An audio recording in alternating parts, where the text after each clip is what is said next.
Bonjour, tout le monde, bonjour tout le monde. Comment nous y est? Et avant tout, m'a dit tout le monde bon dimanche.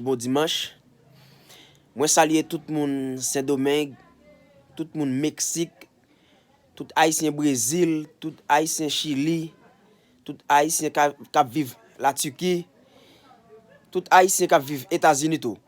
Et matin me lever là et puis m'tande yon machin qui pour mener. Bagay ça vient dans tête moi. Guys, ba m'mande nou bagay.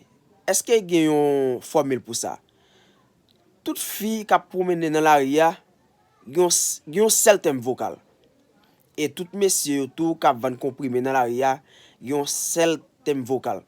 Tout machin aleken, tout monsieur qui acheté cabane fait vieux ka au courant, yo tout yon seul thème vocal. M'pa ka comprendre ça. Est-ce que sous seul vocal yo gen ou bien vin dim? Dim dans un commentaire. Bah ça m'pa ka comprendre li. Tout moun sa yo gen yon seul thème vocal. Guys, quittez réponse ça pour moi dans un commentaire.